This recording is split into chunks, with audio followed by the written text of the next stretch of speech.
NFL 정규 시즌 1주차 두 번째 경기입니다. 브라질에서 펼쳐지는 이 경기도 굉장히 박 터지는 경기가 되지 않을까 싶습니다. 아마 미리 보는 NFC 챔피언십이라고 봐도 될 것 같은데요. 제가 시즌 예측에서 뽑았던 이 챔피언십 매치업이죠.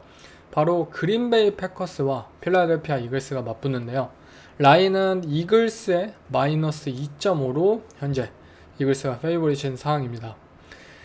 먼저 이글스는 작년 시즌 후반 이 졸전의 모습을 보이면서 날아다니던 독수리가 이 추락하는 모습을 보였었고요. 패커스의 경우 시즌 후반부터 서서히 올라오면서 이 최고의 가능성을 가진 팀이라는 것을 보여주기도 했던 만큼 이 두 팀의 첫 주차 맞대결 결과에 따라서 이글스는 앞으로도 추락을 할지 아니면 다시 한번 비상을 할지 독수리가 패커스의 경우 조던 러브 뽀록이었다 아니면 이 선수 진짜 터졌다, 각각 어떤 시즌을 선보이게 될지 조금 엿볼 수 있는 경기라고 생각이 듭니다.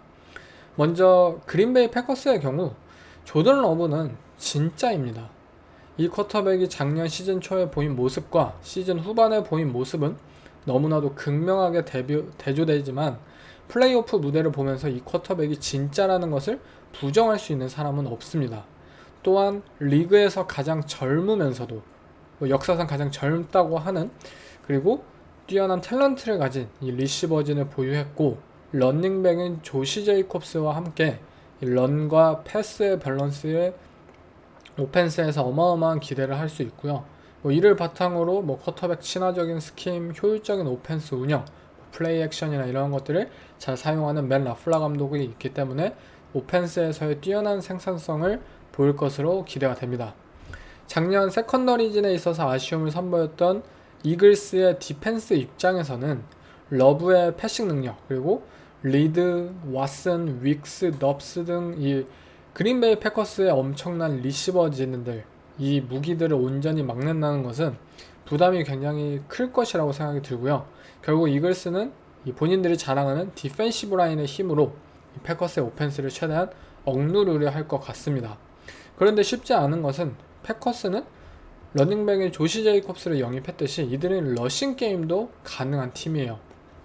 맨 라플라 감독 특유의 모션 활용과 또 와이드 존 러싱 스킴을 기반으로 해서 이글스의 D라인을 최대한 무력화시키는 방향으로 오펜스를 진행할 것이고요. 이글스의 런 디펜스나 이 빅 판지오 코치에 있어서 굉장히 괴롭히는 장면들이 많이 나올 것 같습니다. 결국 필라델피아 이글스의 디펜스 게임 플랜은 제 생각엔 좀 수비적인 디펜스 운영을 통해서 패커스의 빅 플레이를 최대한 막아내고, 오히려 본인들이 오펜스 매니지먼트를 시도를 해서 이를 바탕으로 패커스의 좀 실수를 어느 정도 떠받아 먹고 이들의 드라이브를 최대한 숫자를 줄이고 이런 식으로 경기 접근을 해서 경기의 승기를 잡아내려 하지 않을까 싶어요. 반면 그린베이 패커스의 디펜스는 굉장히 단순합니다. 작년 필라델피아 이글스와 템파베이 벅스의 와일드카드 경기를 보고 오면 된다고 생각이 들어요. 젤런 헐츠와 필라델피아 이글스의 오펜스는 이 템파베이의 어마어마한 블리츠 디펜스를 상대로 프로텍션에 어마어마하게 애를 먹었고, 벅스의 이 블리츠 전략에 손도 쓰지 못하고 패배를 하였어요. 물론 이번 오프시즌 많은 준비를 해올 테지만 대놓고 블리츠와 맨 커버리지를 많이 쓰겠다는 이 그린베이의 디펜스를 상대로 젤런 헐츠는 이번에도 좀 쉽지 않은 상황에 놓이지 않을까 싶고요. 헐츠의 발을 활용한 옵션 상황에서도 그린베이 패커스의 이 블리츠 전략은 먹혀들 것 같고, 또 이들의 패싱 상황에서도 블리츠는 분명히 먹혀듭니다.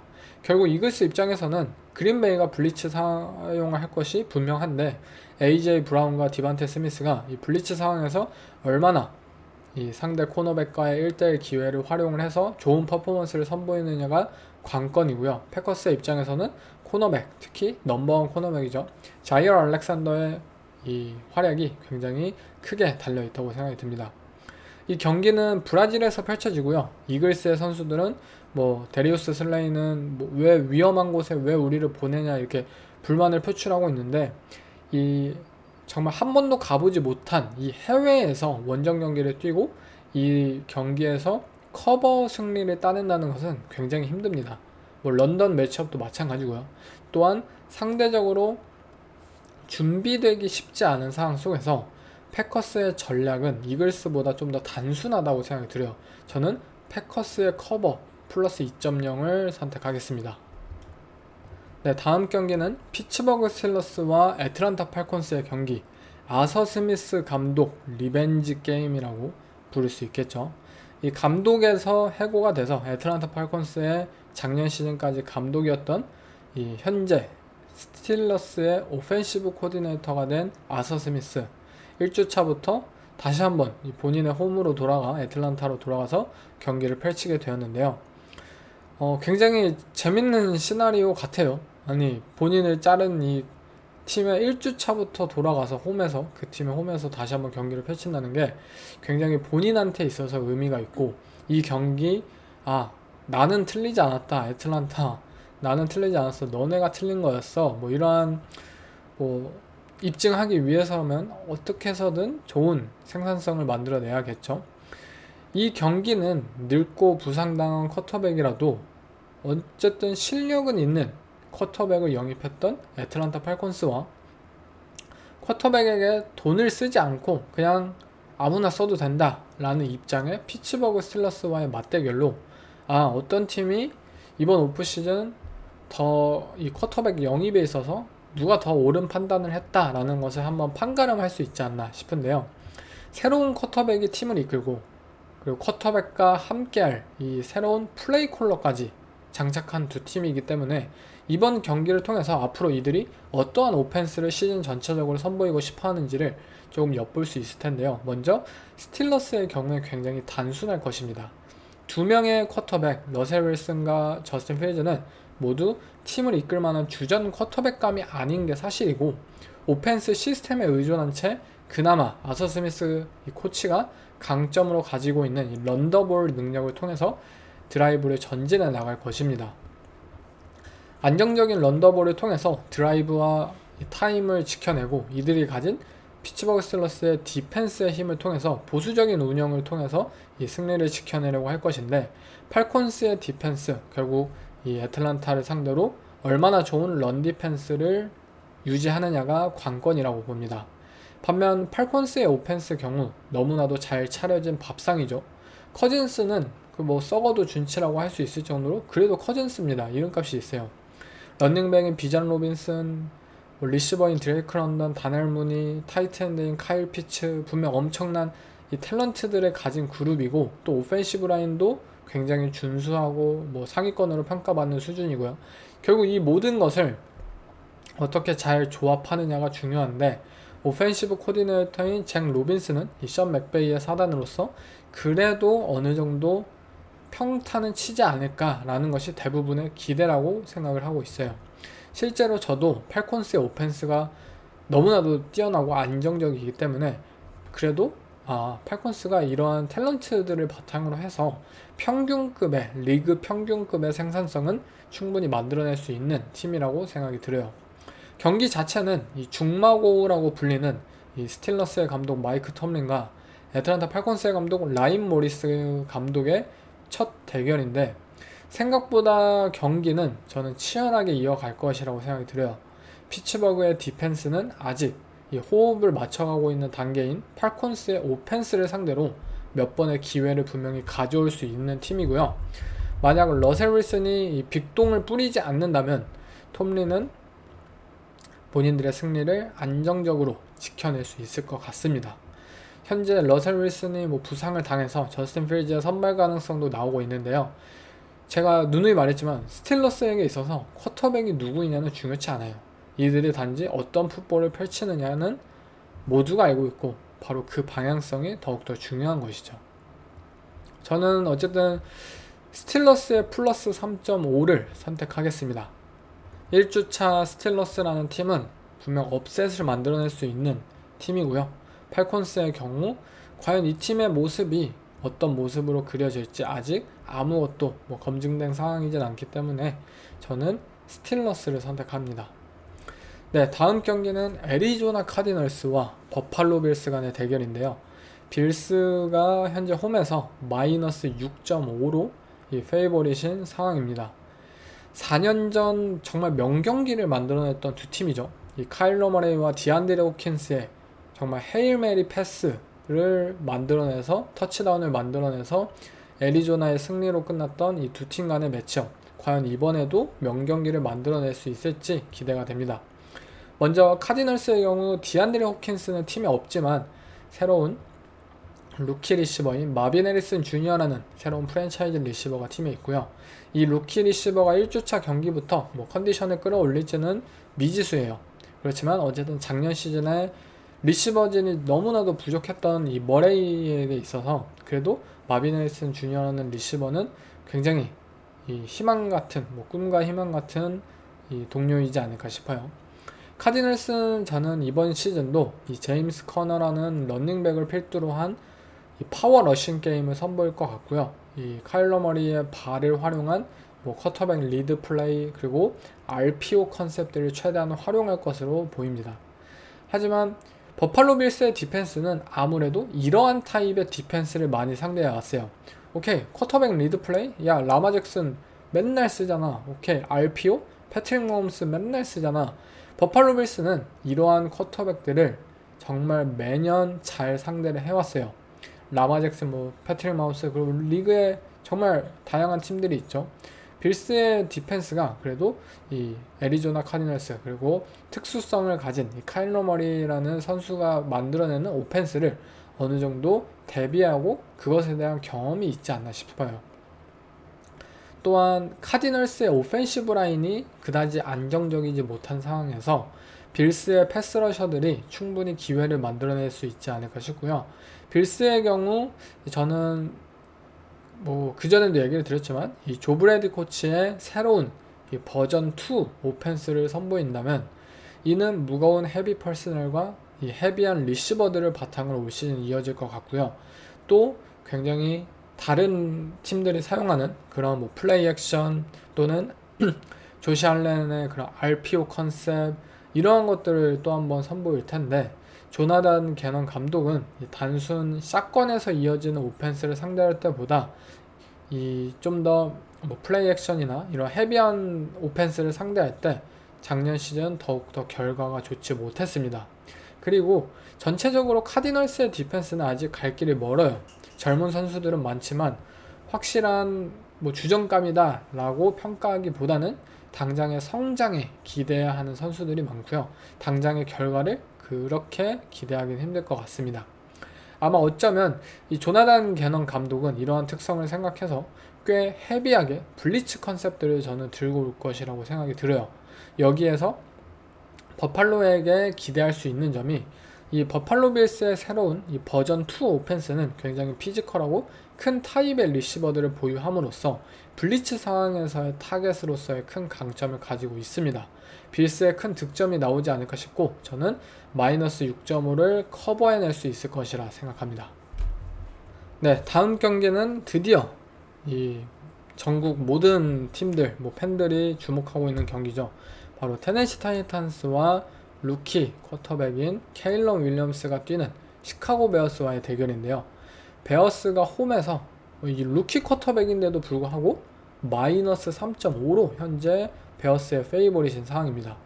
아니, 루키 쿼터백이 정규 시즌 1주차부터 아직 정규 시즌 한 경기도 뛰지 못한 이 팀이 페이보릿이라고? 사실 굉장히 드문 경우인데요.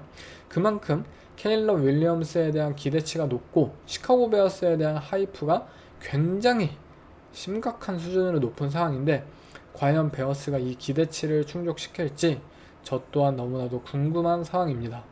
먼저 타이탄스의 경우 시카고 베어스와 마찬가지로 윌 레비스에게 많은 것을 걸고 있는 상황이고 이 소포머 시즌에 접어드는 쿼터백이 1주차에 스텝업을 했다라는 것을 보여준다면 그것보다 앞으로 시즌에 있어서 중요한 사실은 없는데요. 사실 이 경기 자체는 윌 레비스에게 굉장히 힘들어야 하는 경기예요. 시카고 베어스의 감독, 이 맷 이버플러스 감독의 디펜스는 존 커버리지로 유명하며 커버 2, 커버 3 등 이 윌 레비스라는 쿼터백이 이 루키 시즌에 보여주었던 굉장히 취약한 이 존 커버리지에 대한 부분을 이 촘촘하게 짜낼 수 있는 감독이에요. 만약 이 경기에서 윌 레비스가 시카고 베어스의 존 디펜스를 쳐부수고 해부하는 데 성공한다면 오케이, 윌 레비스 스텝업 해냈다, 윌 레비스 앞으로 뭐 승승장구할 것 같다 라고 평가를 할 수도 있을 것 같고요. 또 반대로 이 시카고 베어스의 존 디펜스를 상대로 뭐 인터셉션, 턴오버가 나온다든지 좋지 못한 결과로 이어진다면 윌 레비스 루키의 그러한 약점들을 2년 차에도 고치지 못한 것일까? 라고 실망감을 드러낼 수도 있을 것 같습니다. 그래도 밝게 보고 있는 점은 저는 타이탄스는 켈빈 리들리 그리고 뭐 디안드레 홉킨스, 타일러 보이드 이처럼 인사이드와 아웃사이드를 오가면서 정부 상대 디펜스를 헤집어 놓을 수 있는 타입의 리시버진을 가졌다는 점이고요. 켈러한 오펜시브 라인 코치는 새롭게 오라인을 재편해서 레비스를 안전하게 지켜내줄 것입니다. 경기 초반에 윌 레비스는 이 디안드레 홉킨스나 타일러 보이드의 이 슬랏 배치를 통해서 아마 슬랏에서의 포지션을 굉장히 많이 가져가지 않을까라고 예측을 하고 있고요. 만약 본인의 리듬을 찾는 데 성공을 한다면 케빈 리들리나 이 디안드레 홉킨스를 다시 한번 아웃사이드로 배치를 시키면서 이 코너백과의 1대1 매치업을 통해서 본인이 가진 어깨를 통해서 이 롱밤들을 노릴 것으로 보입니다. 시카고의 경우 세컨더리 포지션이 좀 괜찮은 팀으로서 온전히 타이탄스 리시버와의 1대1을 자신있게 뭐 이겨낼 것이라 말을 할 수는 없겠지만 특유의 베어스 타입의 존 디펜스를 통해서 충분히 이 억제를 해내지 않을까 싶습니다. 결국 타이탄스의 입장에서 어느 정도 수준의 저는 득점을 보여주긴 할 것 같고요. 경기의 전체적인 행방은 결국 시카고 베어스의 루키 쿼터백 케일러 백에 달려있다고 생각이 들어요. 롬 오둔제, DJ 무어, 키넌 알렌, 콜크맷 그리고 뭐 러닝백인 스위프트까지 이 최고의 오펜스진을 바탕으로 타이탄스의 디펜스를 뚫어내야 하는데 타이탄스의 디펜시브 코디네이터는 데나드 윌슨 코치로 정말 다양한 타입의 디펜스들을 경험해왔고 뭐 존 디펜스, 뭐 맨 디펜스 상관없어요. 모든 것을 경험해왔던 코치이고 정확히 이 코치가 어떠한 디펜스를 선보일지 예상이 가지 않지만 스플릿 세이프티 운영을 좀 더 선호하고 이 세컨더리를 활용한 블리츠 전략을 좀 기대해 볼 수 있지 않을까 싶고요.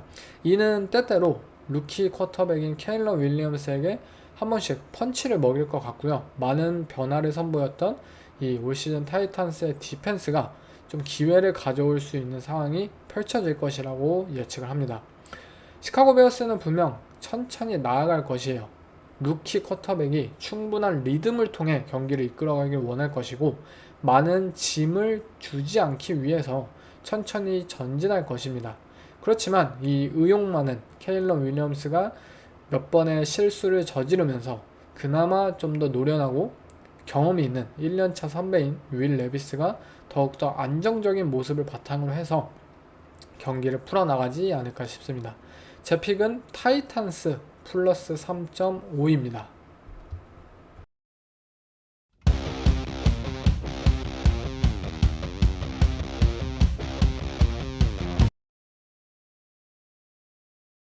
네, 다음 경기는 뉴잉글랜드 페이트리어츠와 그리고 신시내티 벤갈스와의 대결입니다.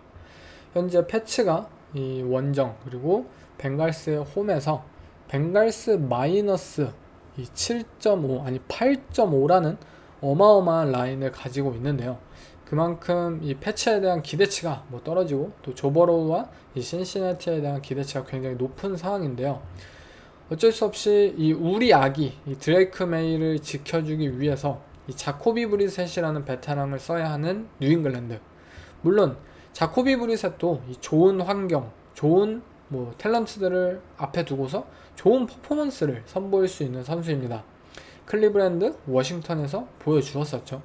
그러나 지금 뉴잉글랜드라는 환경은 자코비 브리셋이 좋은 쿼터백이 되기에는 많이 부족한 환경입니다. 현재 패치의 오펜시브 라인은 신시내티의 패스러쉬를 감당하기 힘들어 보이고 좋지 못한 상황에서 플레이메이커의 존재마저 부족한 패치의 오펜스는 올해도 작년과 마찬가지로 조금 부진한 모습들을 보여줄 것으로 보입니다.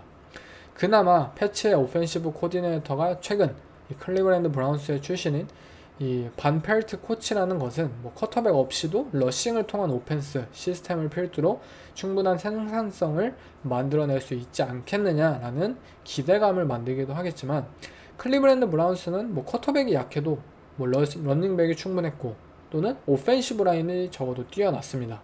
하지만 그 오펜시브 라인마저 없는 뉴잉글랜드라는 팀이 과연 좋은 결과물을 시스템만으로 만들기엔 쉽지 않아 보입니다.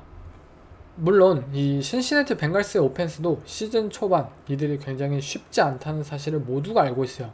슬로우 스타팅으로 유명한 신시내티는 시즌 말미에는 뭐 슈퍼볼 컨텐더로 평가를 받더라도 시즌 초에는 뭐 약팀이든 강팀이든 뭐 상관없이 허무하게 업셋을 당하는 모습들을 많이 보여주었어요. 저는 이번 시즌 벵갈스에게 큰 기대를 하고 있지만, 그렇다고 시즌 초부터 이들이 선전할 것이란 믿음은 그렇게 크진 않습니다. 자말 체이스가 홀드아웃을 계속 이어가고 있는 상황 속에서 벵갈스의 슬로우 스타팅 올해도 이어가지 않을까요? 패치의 디펜스는 아직 무언가 한 방을 보여줄 수 있는 팀이고 경기를 어지럽게 끌고 가지 않을까 싶습니다. 시즌 후반 똑같은 스프레드였다면 저는 벵갈스를 택했겠지만 1주차에 이 스프레드라면 저는 벵갈스의 슬로우 스타팅을 무시하긴 힘들 것 같습니다. 제 픽은 패츠 플러스 8.5입니다. 네, 다음 경기는 이 휴스턴 텍산스와 인디애나 콜츠, 이 디비전 라이벌 간의 매치업이죠. 굉장히 재밌을 게임인데 이 콜츠의 홈에서 콜츠가 언더독입니다. 콜츠는 플러스 3.0인데요. 텍산스가 이 원정 팀임에도 불구하고 더 높은 평가를 받고 있는데요. 작년 디비전 우승 단두대 매치를 치렀던 두 팀이죠. 이 디비전 라이벌인 만큼 이번 경기는 또 한 번 치열할 것으로 예측이 되는데, 휴스턴 텍산스의 경우 이 슈퍼볼 컨텐더로 불리는 것처럼 이들은 현재 젊고 뛰어난 팀임을 증명하고 있고 본인들의 진짜 슈퍼볼 시즌을 위해서 이런 경기 인디애나 콜츠에게 발목을 붙잡혀서는 안 될 텐데요. 이 디비전 이 단두대 매치, 작년 시즌 그 정규 시즌 마지막 경기를 다시 한번 이 리캡을 해봤을 때 휴스턴 텍산스는 이 단판전 매치업에서 첫 번째 플레이로 터치다운을 만들어냈습니다. 니코 콜린스가 첫 번째 플레이로 75야드짜리 터치다운을 만들어냈어요. 그리고 그 터치다운 플레이는 13 퍼스널 그리고 플레이 액션 상황에서 인디애나 콜츠의 커버 8을 상대로 성공을 시켰어요. 이처럼 이 휴스턴 텍산스라는 팀은 헤비 퍼스널과 플레이 액션을 좋아하는 팀으로서 이 인디애나가 가진 이 존 커버리지 같은 디펜스는 쉽게 무너뜨릴 수 있는 팀이고요. 또한 텍산스는 이 스테판 딕스의 합류와 함께 좀 더 리시버즈 11 퍼스널을 사용할 수 있는 팀이기도 합니다. 과연 이 텍산스가 가진 이 변화무쌍한 퍼스널 운영을 콜츠의 단순한 존 디펜스를 통해서 잘 막아낼지가 관건이라고 보고요. 반면 텍산스의 디펜스의 경우 디미코 라이언스 감독의 공격적인 블리츠 운용이 이 인디애나 콜츠와의 저번 매치업에서 돋보였는데요. 인디애나 콜츠는 헤비한 RPO 사용 팀이에요. 그리고 RPO를 상대할 때 있어서 가장 손쉬운 카운터, 디펜스의 가장 손쉬운 이 선택들은 바로 맨 커버리지입니다. 이 맨 커버리지 통해서 RPO의 첫 번째 슬랜트 패스나 이러한 것들의 타이밍을 어긋나게 만들며 플레이가 연장됐을 때 쿼터백들을 바로바로 이 태클링을 하고 색을 할 수 있도록 이 블리츠를 가하는 것은 굉장히 효과적입니다. 그렇기 때문에 텍산스는 실제로 작년 그 단두대 매치에서 어마어마한 블리츠 운영을 선보였고, 이번에도 이 앤서니 리차드슨의 오펜스가 좀 더 RPO 컨셉 이런 것들이 그대로 이 사용이 이어갈 것이라는 것을 예측했을 때 이번에도 비슷한 전략을 들고 나오지 않을까 싶어요. 물론 앤서니 리차드슨이란 쿼터백은 어깨가 굉장히 강합니다. 그렇기에 블리츠 상황의 리스크가 이 디펜스의 입장에서 분명히 있는 쿼터백이지만, 아직 리차드슨이란 쿼터백은 불확실한 패스 정확성과 기복 있는 플레이들을 가진 소포머 시즌밖에 되지 않은 쿼터백이고, 이러한 점들을 휴스턴 텍산스는 집요하게 파고들 수 있습니다. 아마 쿼터백 스파이 블리츠를 통해서 콜츠의 스킴을 막아내고 리차드슨의 발을 묶는다는 생각으로 임하지 않을까 싶어요. 콜츠는 그래서 저는 이 헤비셋을 사용한 조나단 테일러의 러싱 게임이 먼저 필요하다고 봅니다. 이 뛰어난 발을 가진 쿼터백을 활용하기 위해선 먼저 런닝백을 통해 러싱 게임을 효율적으로 만들어야 하며 이를 통해 플레이가 점점 패싱으로도 확장될 수 있는 것이죠. 조나단 테일러가 진짜 잘해야 되고 또 잘 할 수 있는 경기라고 생각이 들어요. 경기 자체는 저는 현재 전력이 강화된 텍산스에 비해서 인디애나 콜츠는 이 앤서니 리차드슨을 둘러싼 미지수가 너무나도 많기 때문에 작년 그 단두대 매치 때처럼 텍산스에게 좀 더 기울지 않나 싶습니다. 저는 텍산스 마이너스 3.0을 선택하겠습니다. 네, 다음은 진짜 플로리다의 주인을 가릴 경기입니다. 바로 잭슨빌 제규어스와 마이애미 돌핀스 간의 대결인데요. 마이애미 홈에서 이 돌핀스가 마이너스 3.5로 현재 앞서고 있는 상황입니다. 제규어스의 경우 이 저번 시즌 실패를 딛고 이 트레버 로렌스와 함께 올해는 진짜 다르다라는 것을 증명할 수 있을지, 또는 시즌 초 경기력은 진짜 이 팀만큼 뛰어난 팀은 없다라는 것을 이 마이애미 돌핀스가 또 한번 입증해낼지 경기가 굉장히 재밌을 것 같은데요. 먼저 잭슨빌의 경우 이 켈빈 리들리라는 넘버원 리시버가 팀을 떠나긴 했지만 애초에 켈빈 리들리는 이 잭슨빌과 맞지 않는 궁합이었어요. 그의 라우트 러너로서의 장점을 활용하기보다는 X 리시버의 역할이 중요하고 필요했던 이 잭슨빌의 오펜스에게 있어서 켈빈 리들리는 좀 어울리지 않는 그러한 옷이었고, 반면 새롭게 영입한 이 게이브 데이비스와 브라이언 토마스라는 리시버는 오히려 더 좋은 궁합, 더 좋은 역할들을 선보여 줄지 모른다고 생각이 듭니다. 현재 마이애미 돌핀스의 코너백들은 굉장히 나이가 많아요. 이들이 과연 제규어스 리시버들이 가진 스피드를 잘 커버해낼 수 있을지 의문이고, 돌핀스의 디펜시브 코디네이터인 앤서니 위버는 이 블리츠 계보를 이어왔던 코치였던 만큼 트레버 로렌스라는 쿼터백이 블리츠 상황에서의 대처를 잘 보여주기만 한다면 저는 잭슨빌의 오펜스에 충분히 여러 기회가 찾아올 것이라고 생각이 들어요. 반면 마이애미의 경우 큰 약점이라고 불리는 오펜시브 라인이 이 잭슨빌의 어마어마한 D라인, 에릭 암스테드, 트레이번 워커, 조시 하인즈 알렌 이로 이어지는 이 잭슨빌의 디펜시브 라인을 상대해야만 하고요. 물론 마이애미는 본인들 오펜스의 특유의 숏 그리고 퀵 패싱 게임을 통해서 이 오라인의 부족함을 이 스킴을 통해서 채워낼 수 있다고 생각을 하겠지만, 어쨌든 잭슨빌의 디펜스가 뚫릴 가능성은 저는 충분히 있다고 봐요. 이렇게 빠른 패싱 게임을 통해서 잭슨빌이 가진 이 D라인의 힘을 무력화시키고 오히려 본인들이 이 페이스를, 이 리듬과 템포를 통해서 순식간에 타이리킥 50야드 터치다운 이런 것들을 만들 수 있는 팀이잖아요. 단지 제가 이 경기에서 좀 더 주목하고 싶은 것은 잭슨빌은 충분한 디펜스 탤런트를 가진 팀이고, 잭슨빌의 디펜시브 코디네이터인 라이언 닐슨 코치는 이 투 하이 커버리지를 바탕으로 그리고 프레스 커버리지 전략을 통해서 커버 2, 커버 5 사용에 능했었던 뉴올리언스 출신의 코치라는 점이에요. 작년에도 이 투 하이 커버리지 전략을 통해서 마이애미 돌핀스는 타이리킥 힐과 젤런 와들이 이 빅플레이를 봉쇄당하였고, 프레스 커버리지를 통해서 투아가 퀵 패스마저 봉쇄를 당하게 되자 크게 패한 적이 있었어요. 잭슨빌의 입장에서 결국 마이애미가 졌던 경기들을 통해 좀 더 복귀를 해내고 본인들의 게임 플랜을 잘 짜오기만 한다면 저는 충분히 발전을 만들 수 있지 않을까 싶고요.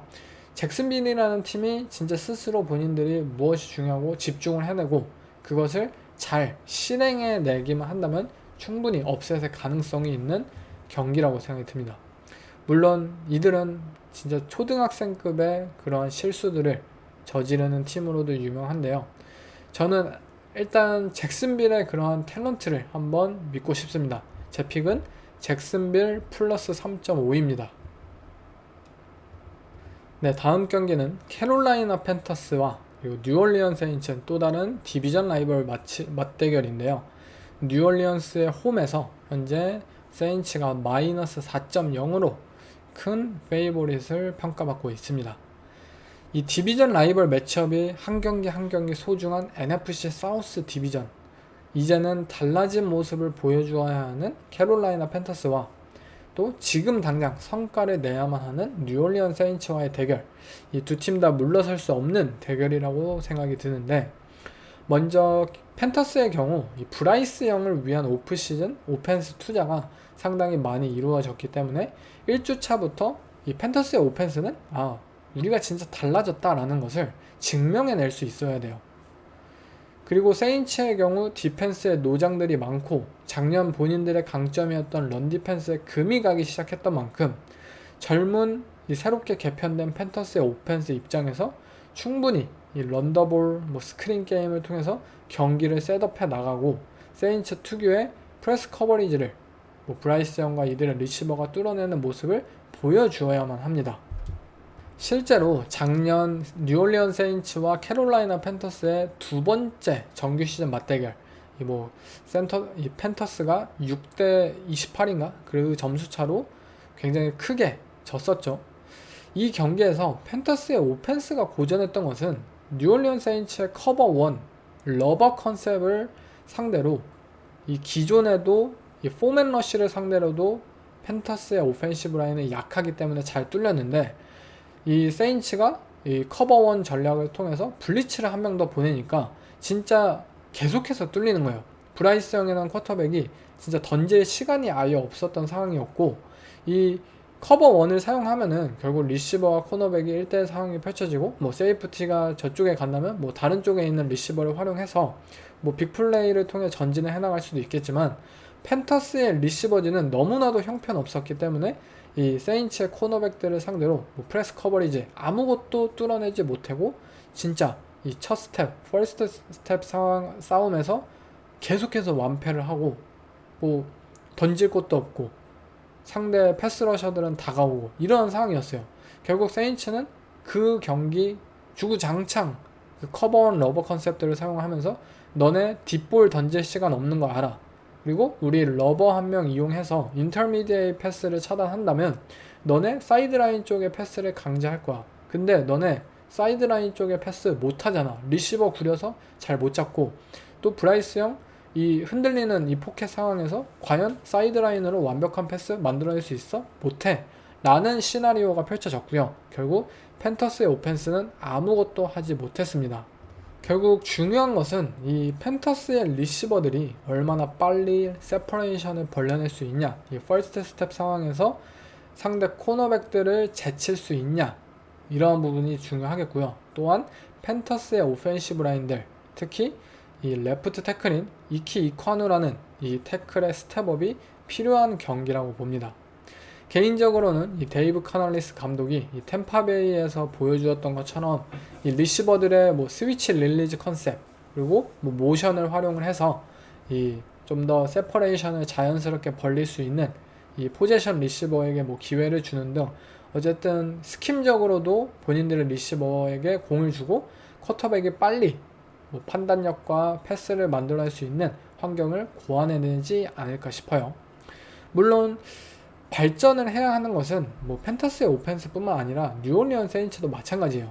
데리카라는 쿼터백은 체크다운 머신이 되었을 뿐이고 우리가 기대했던 디비전 우승을 거머쥘 퍼포먼스를 전혀 현재까지 선보이지 않고 있습니다.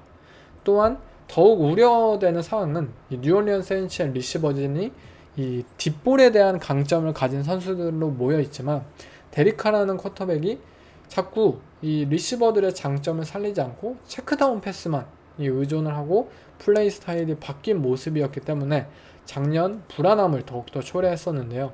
사실 세인츠의 리시버진은 지금 예전 마이클 토마스처럼 100개 이상의 캐치를 따내는 그러한 종류의 포지션 리시버는 없습니다.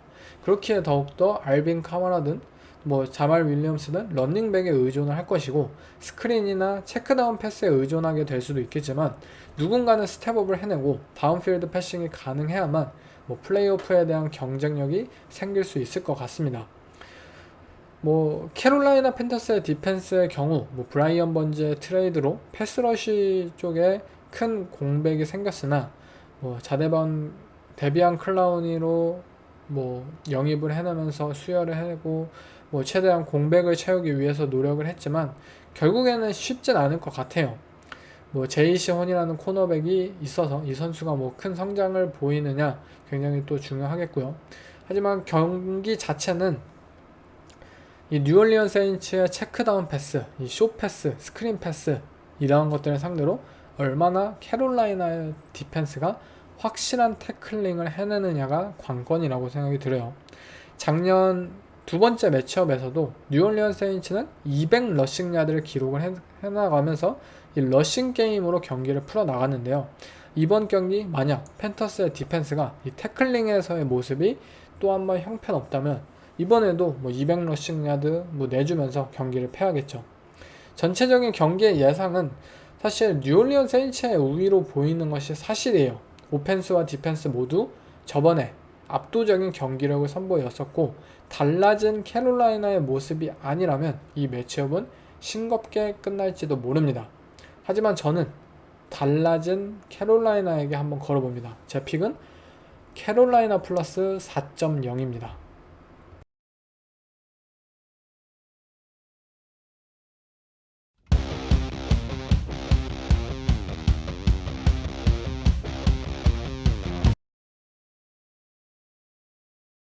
네, 다음 경기는 미네소타 바이킹스와 이 뉴욕 자이언츠, 이 디비전 꼴찌로 예상되는 팀들의 대결인데요.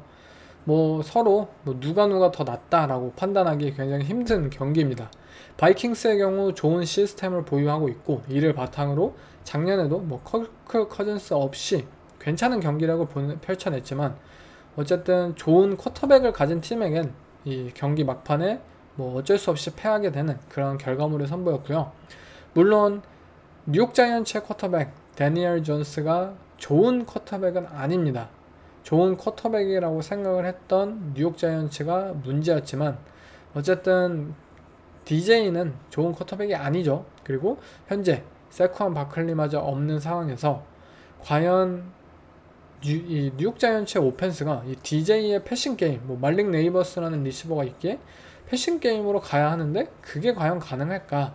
이 공을 던져줄 쿼터백이 다니엘 존스라는 사실이 너무나도 안타깝지 않나 싶고요. 바이킹스의 디펜스 굉장히 단순하죠. 이 브라이언 플로레스 디펜시브 코디네이터는 블리츠로 게임을 시작하고 블리츠로 경기를 끝내는 코치예요. 다니엘 존스를 상대로 계속해서 시종일관 블리츠를 선보이면서 이 다니엘 존스에게 악몽을 선사해내지 않을까 싶고요.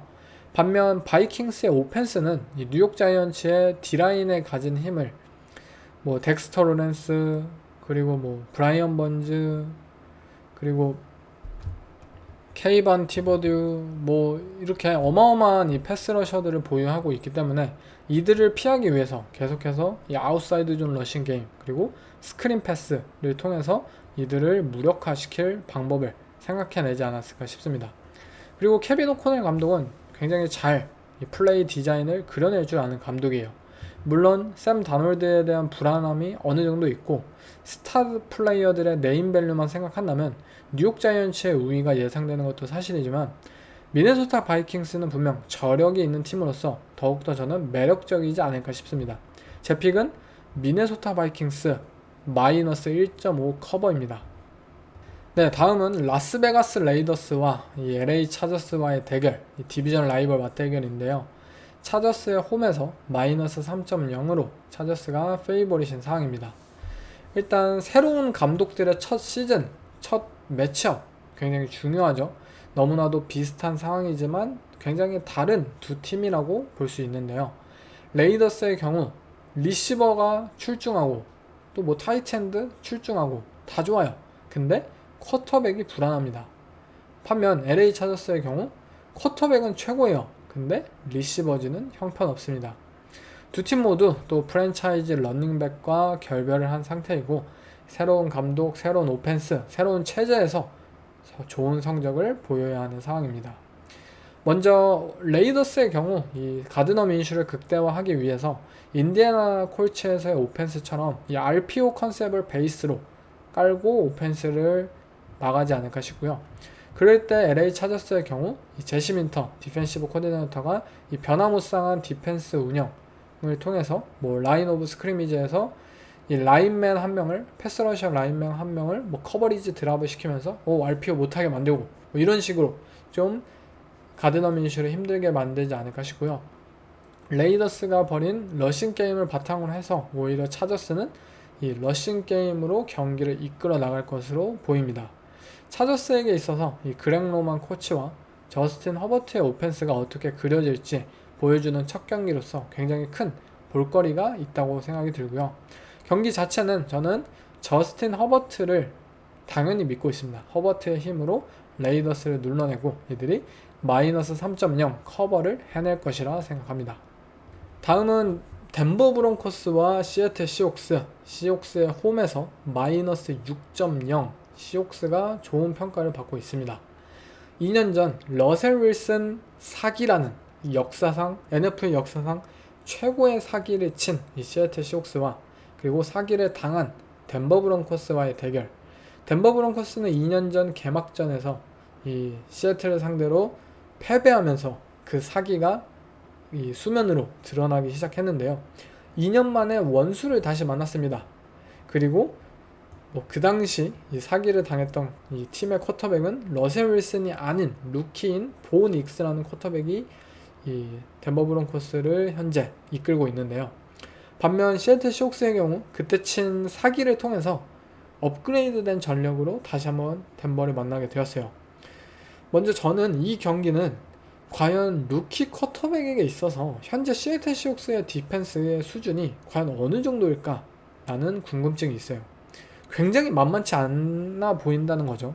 디펜시브 라인 재건에 성공했던 현재 시애틀 시옥스, 그리고 뭐 코너백진, 뭐 세이프티, 엄청난 이러한 유동성을 선보일 수 있는 선수들이 가득하고 또 이 모든 것을 잘 지휘해내고 조합할 수 있는 이 맥도날드 감독이 있고, 과연 루키 쿼터백인 보닉스가 이 변장된 디펜스를 프리스냅 전에 어떻게 간파할 수 있느냐, 굉장히 저는 무섭다고 생각이 들어요. 제가 진짜 이 경기를 뛰어야 하는 루키 쿼터백 입장이라면 진짜 너무 무서울 것 같아요. 물론 션 페이튼 감독은 이러한 디펜스, 변장된 디펜스를 잘 확인할 수 있도록 쿼터백을 도와주기 위해 많은 장치를 만들어 놓을 것이에요. 또한 정규 시즌 첫 경기인 만큼 보닉스에게 많은 것을 요구하진 않을 것이고요. 최대한 스크린 패스의 도움을 받아서 전진을 해낼 것이라고 믿습니다. 브론코스의 입장에서는 짧은 패스들을 얼마나 야드 애프터 캐치를 통해서 연결을 해내느냐가 이 시즌의 전체적인 오펜스의 관건이라고 보는데, 적어도 이 경기에서 시애틀의 디펜스는 프리시즌의 어마어마한 태클링 능력을 통해서 이 달라진 디펜스의 모습을 보여주었고, 업그레이드된 시애틀의 디펜스, 저는 루키를 압박해내지 않을까 기대를 하고 있습니다. 또한 오펜스 측면에서도 이 시애틀 시옥스는 뛰어난 스킬 포지션을 보유하고 있고, 덴버의 디펜스가 최근 뭐 패트릭 설테인과 연장 계약을 체결하긴 했지만 디펜시브 라인이 결국 빈약한 상황에서 스킴을 통해 프레셔를 만들어야 한다는 그런 압박감 속에서 지노 스미스와 이들의 시애틀의 리시버진 분명히 기회가 좀 많이 생기지 않을까 싶습니다. 물론 시애틀의 홈이 생각보다 메리트가 없는 것은 사실이지만 루키 쿼터백 입장에서 조금 다르지 않을까요? 제 픽은 시애틀 마이너스 6.0 커버입니다. 네, 다음 경기는 댈러스 카우보이스와 클리브랜드 브라운스의 경기. 이 브라운스의 홈에서 브라운스가 마이너스 2.5로 페이보릿인 상황입니다. 저는 처음에 라인을 딱 보고서 이거 왜 이러지? 이 게임은 진짜 모르겠네? 드션 왓슨에 대한 믿음이 큰 건지, 아니면 원정 카우보이스에 대한 신뢰 자체가 이 도박사들에게 없는 건지, 어떻게 브라운스가 마이너스 2.0 페이보릿이지? 라는 생각이 들었어요. 먼저 클리브랜드 브라운스의 오펜스는 아직 드션 왓슨이라는 쿼터백이 어떤 상태인지 확인할 길이 없고, 또 뭐 러싱 게임, 뭐 플레이 액션, 이런 모습들을 통해서 오펜스를 선보일 게 뻔한데, 물론 카우보이스의 고질적인 런 디펜스 또 한번 뭐 무너진다면 쉽게 브라운스가 경기를 이끌어 나갈 수도 있다고 봅니다.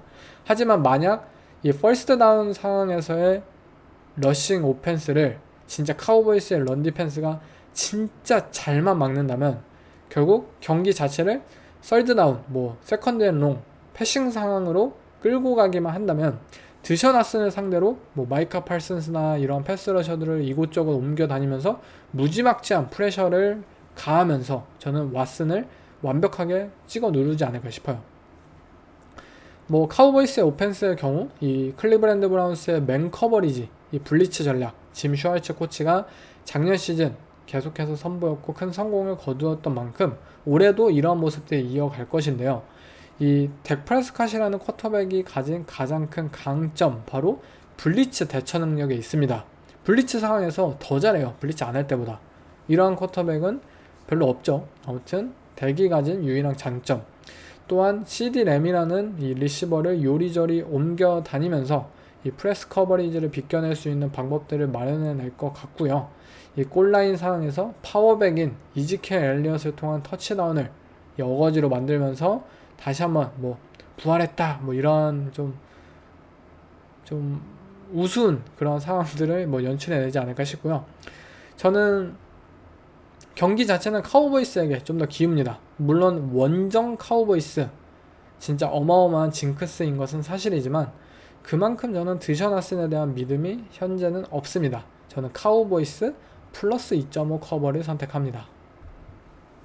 네, 다음은 워싱턴 커맨더스와 이 템파베이 벅스의 홈에서 마이너스 3.5로 벅스가 페이보릿인데요. 루키 쿼터백 제이든 다니엘스가 출격하는 워싱턴 커맨더스, 그리고 베테랑 쿼터백이자 베테랑의 팀인 이 템파베이 벅스를 상대로 경기 초반부터 이 제이든 다니엘스의 특유의 빠른 템포를 바탕으로 한 오펜스를 선보인다면 어쩌면 치고 나갈 수 있는 가능성도 분명히 있어요. 하지만 벅스는 더욱더 좀 안정적인 팀이라고 생각이 듭니다. 또 토드 보울스 감독의 디펜스는 제이든 다니엘스 상대로 정말 집요하게 이 루키 쿼터백을 괴롭힐 수 있는 타입의 디펜스를 선보이면서 승리를 지켜내지 않을까 싶습니다. 제 픽은 벅스 마이너스 3.5입니다. 네, 다음은 LA 램스와 디트로이트 라이언스가 썬데이 나잇 풋볼 올 시즌 첫 SNF로 배정이 되었는데요. 라이온스의 홈에서 라이온스 현재 마이너스 4.5로 현재 굉장히 좋은 평가를 받고 있죠. 일단 램스의 경우에는 진짜 작년에 그 한 끗 차이로 사실 졌다고 해도 말을 해도 될 만큼 두 팀의 격차는 굉장히 적었어요. 그렇지만 램스의 경우 에런 도날드도 없고, 반면 라이온스의 경우 이번 오프시즌 더 단단한 팀이 될 것 같다, 이들의 성장이 더욱더 기대가 된다 라는 평가 덕분에 라이온스가 현재 더 높은 이 페이보릿을 받지 않았나 싶은데요. 저는 작년 매치업을 봤을 때 이 두 팀 간의 격차는 거의 없다고 생각이 들었고요. 정말 한 끗 차이의 승부 속에서 만약 매튜 스태포드라는 쿼터백이 더욱더 건강하고 이 컨디션이 좋았다면 아마 램스가 충분히 승리를 했을 수도 있는 경기였다고 생각이 듭니다. 그리고 이번 경기 건강한 매튜 스태포드가 돌아온다면 라이온스는 진짜 걱정을 해야 되지 않을까 싶어요. 물론 라이온스도 올 시즌 전력을 유지하였고 올해 진정한 슈퍼볼을 노릴 팀으로 분류가 되고 있지만, 이러한 썬데이 나잇 풋볼 프라임타임 매치업, 굉장히 중요한 이러한 경기에서 이 댄 캠벨 감독의 경기 운영, 작년 시즌 50야드짜리 필드골을 단 2번밖에 시도하지 않은 감독이에요. 그러니까 고포릿, 제 채널명과 똑같은 이 고포릿을 진짜 너무나도 사랑하는 성애자라고 부르는 그런 감독이죠. 이 프라임타임 매치업에서 이 댄 캠벨 감독이 좀 그릇된 이 판단을 해내면서 결국 션 맥베이 감독에게 유리한 상황이 가지 않을까 싶고요. 제 픽은 램스 플러스 4.5입니다. 네, 다음은 이번 주 1주차 마지막 경기입니다. 바로 뉴욕 제츠와 샌프란시스코 나이너스와의 대결인데요. 나이너스의 홈에서 나이너스가 마이너스 4.5라는 현재 페이보릿입니다. 작년 에런 로저스를 1주차 만에 부상시켰던 이 레오나드 플로이드가 다시 한번 나이너스의 소속으로서 1주차부터 에런 로저스를 만나게 되는데요. 또 로버트 살라 감독의 나이너스, 이 친정팀 방문이기도 하죠. 이 경기는 그냥 단 하나만 저는 생각을 하고 있습니다. 뉴욕 제츠의 오펜시브 라인이 과연 레오나르드 플로이드로부터 에런 로저스를 지켜낼 수 있을까? 뭐 우스갯소리로 하지만 진짜 이 부분이 가장 관건이에요. 이 나이너스의 디펜시브 라인을 상대로 뉴욕 제츠의 오펜시브 라인이 과연 버텨줄지, 저는 그리고 그 가능성을 그렇게 좋게 보진 않고 있어요. 그렇기 때문에 저는 나이너스의 마이너스 4.5에 겁니다. 나이너스는 분명 뭐 이번 오프시즌 잡음이 많긴 했지만 어쨌든 작년 슈퍼볼 진출팀으로서 올해도 전력을 대부분 유지하는 데 성공을 했고, 카일 샤나한 감독은 리그 최고의 이 오펜스 지니어스로 이 뉴욕 제츠 로버트 살라 감독의 디펜스를 상대로 충분한 득점을 거둘 수 있지 않을까 싶고요. 오히려 뉴욕 제츠의 오펜스의 입장에서 과연 나이너스의 디펜스를 확실하게 뚫어낼 수 있을지, 이들의 나이너스의 D라인을 상대로 견뎌낼 수 있을지 좀 의문이 많기 때문에 저는 나이너스에게 걸겠습니다.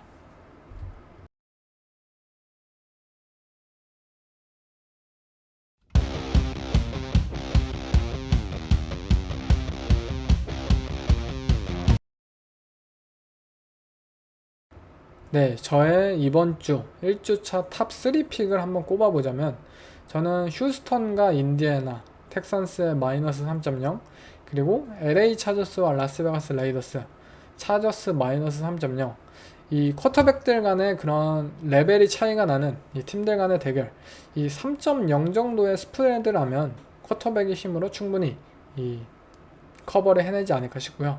또 마지막 픽은 덴버와 시애틀입니다.